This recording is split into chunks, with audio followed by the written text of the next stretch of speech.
राबड़ी देवी जी की सरकार जब समाप्त हो रही थी 2005 में, तो बड़े सिंचाई योजनाओं के जरिए बिहार में 12.5 लाख हेक्टेयर सिंचाई की व्यवस्था हो रही थी। और जब आप 25-20 साल बाद देखेंगे तो यह घटकर 9.5 लाख हेक्टेयर हो गया। 1000 करोड़ रुपए कहां बह गए, यह भी एक जांच का विषय है पूरे बिहार में। सरकार चलाने वालों की अगर हम नमक हरामी देखें, नाफरमानी देखें हुक्मरानों का, तो इससे खराब स्थिति कभी नहीं रहा। जो 15 मई तक नहरों में पानी छोड़ने का प्रावधान था, जिसको बिहार सरकार बदल करके 1 जून की स्वयं, और अब चिट्ठी निकाल करके 15 जून तक रोक देना, क्या बिहार में किसानी होगी? राष्ट्रीय जनता दल के नेता और लोकसभा में सांसद सुधाकर सिंह ने जल संसाधन विभाग के ऊपर बड़ा सवाल खड़ा किया है। उन्होंने बताया है कि जब लालू प्रसाद और राबड़ी देवी का शासनकाल था और अभी जो मौजूदा स्थिति है, बिहार में 80,000 करोड़ रुपए जल संसाधन विभाग ने खर्च किया है, लेकिन जो बाढ़ क्षेत्र है उसके घटने के बजाय और बढ़ता जा रहा है। बड़ा आरोप लगाया है सुधाकर सिंह ने और कहा है कि पैसा और जो काम है वो सिर्फ कागज पर हो रहा है। सुधाकर सिंह ने किस तरीके से आरोप लगाया है वो सुनिए आप। जल संसाधन विभाग, जिसका मुख्य काम सिंचाई की व्यवस्था और बाढ़ नियंत्रण की का मेंटेनेंस, यह 2 मुख्य कार्य है बिहार की सिंचाई विभाग का, जल संसाधन विभाग का।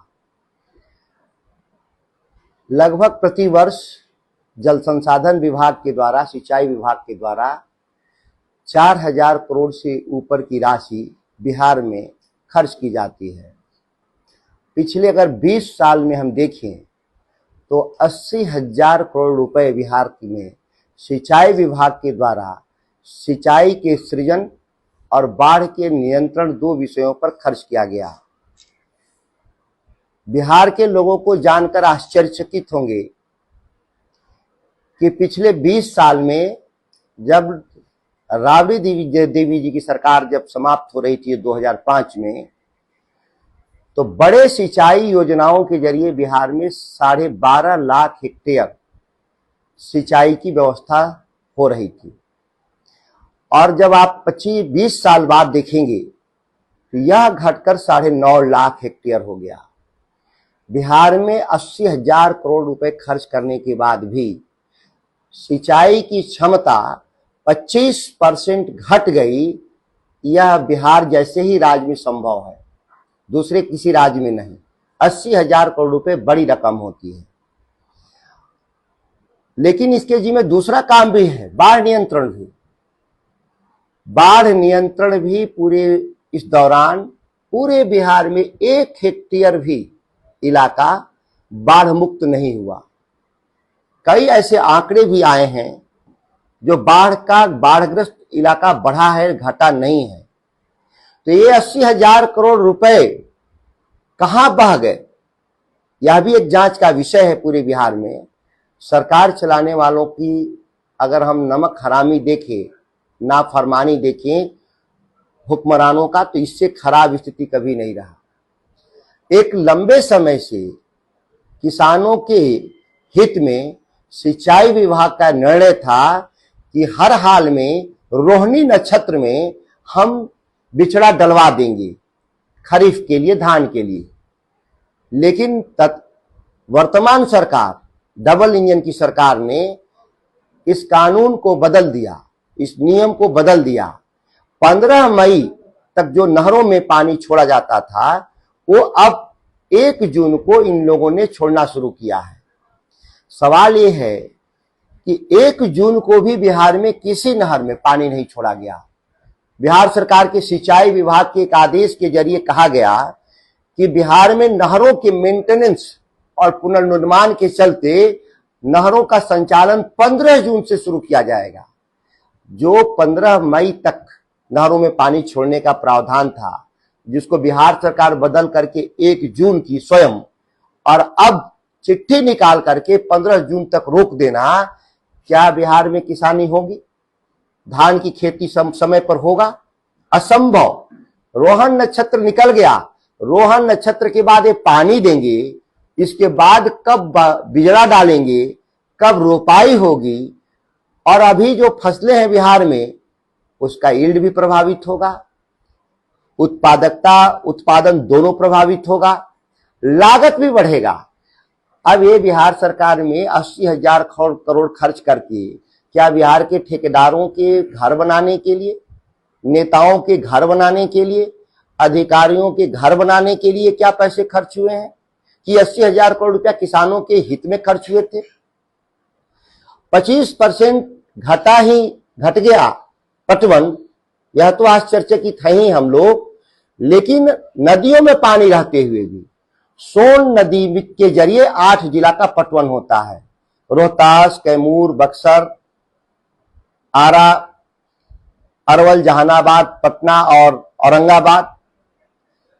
8 जिला के पटवन जिस नहर से होता है, नदी में 9,000 क्यूसेक इंद्रपुरी बैराज पर होने के बावजूद भी नहरों में मात्र 3,000 क्यूसेक पानी छोड़ा जा रहा है। ऐसा जबकि 9,000 क्यूसेक पानी छोड़ने के बाद भी टेल तक पानी नहीं पहुंचेगा, पूरी नहरें सूखी पड़ी हुई हैं। किसके आदेश से ऐसा काम हो रहा है बिहार में? कौन लोग हैं बिहार की खेती को बर्बाद करना चाहते हैं? जबकि बाढ़ सागर में अभी भी 1,058 क्यूबिक मीटर पानी अलग से रिजर्वायर में रिजर्व है, जो पिछले साल का पानी बचा हुआ है। मेरा हिस्सा अगले साल के लिए नहीं, पिछले साल के हिस्से में इतना पानी बचा हुआ है, पानी की कोई कमी नहीं है। वही हाल गंडक नदी का भी है और कोसी नदी का भी है, जहां पर्याप्त पानी होने के बाद भी नहरों में नहीं छोड़ा गया। जानना चाहते हैं हम किसानों की तरफ से बिहार में कि ये जो नहरों के पुनर्निर्माण रख रखाव, कौन ऐसी परिस्थिति है कि आप मार्च में नहीं पूरा करते, अप्रैल मई में पूरा नहीं करते, या क्यों जून जुलाई में काम होता है? यह एक लूट का तरीका बना रखा है जल संसाधन विभाग बिहार में, जिसमें पैसे सरकार का लूट लेने का इंतजाम करता है कि कोई भी अगर नदी का सफाई, नहर की सफाई हो, और अगर बारिश हो गया तो वो उसकी नापी में नहीं आ सकता, और वह कह देगा कि ये सफाई हुई है और पैसा निकाल लिया जाएगा। इसके लिए जानबूझ के हर साल ये देर किया जाता है। बैठे हुए ऊपर मंत्री हो, प्रधान सचिव हो, अभियंता प्रमुख हो या नीचे के कर्मचारी हो, मैं लगातार कह रहा था कि आप पानी क्यों नहीं छोड़े समय से। मुख्यमंत्री को भी पिछले साल भी पत्र लिखे थे कि किन परिस्थितियों में 15 मई से आपने 1 जून कर दिया। आज 1 जून को भी पानी नहीं छूटा। जब मैंने टेलीफोन किया कि 1 जून को पानी क्यों नहीं छूटा नहरों में, तो कहा गया हम रिपेयर के लिए भी बंद किए हुए हैं बिहार के पूरे नहरों को।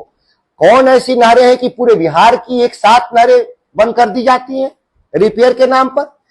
ठेकेदारों का और इतना प्रभुत्व है इस विभाग पर, सिंचाई विभाग पर, वो मर्जी से इस विभाग का कानून बनाते हैं, मर्जी से इस विभाग को चलाते हैं, मर्जी से चाहते हैं नहरें चलाते हैं। यहां बिहार के किसानों के हिसाब से कोई नहीं।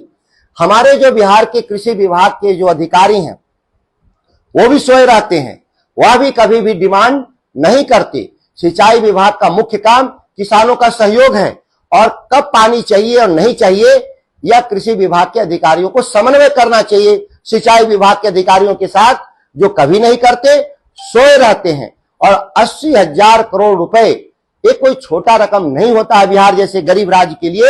यह पैसे का जिस तरह से बंदरबाट बिहार में हुआ है, ना पटवन बढ़ा और न बाढ़ घटा, इसी 2 शब्दों में से पूरी बिहार पीड़ित है। और कोई भी कार्रवाई नहीं करना, जाहिर है कि ऊपर से नीचे तक इसमें बंदरबाट में लोग शामिल हैं, इसीलिए इस बात में मौन साधे हुए हैं। मुख्यमंत्री जी से कहना मैं चाहता हूं, कहने के लिए तो आप इंजीनियर हैं, लेकिन अगर थोड़ा सा भी होशो हवास में है तो ऐसे लोगों के खिलाफ जांच करके कठोर कार्रवाई करने का काम करेंगे। इसी मकसद से मैं मीडिया के समक्ष इस बात को रख रहा हूं कि बिहार के तमाम जो किसान हैं और सरकार में बैठे हुए लोग इस बात को समझ सकें।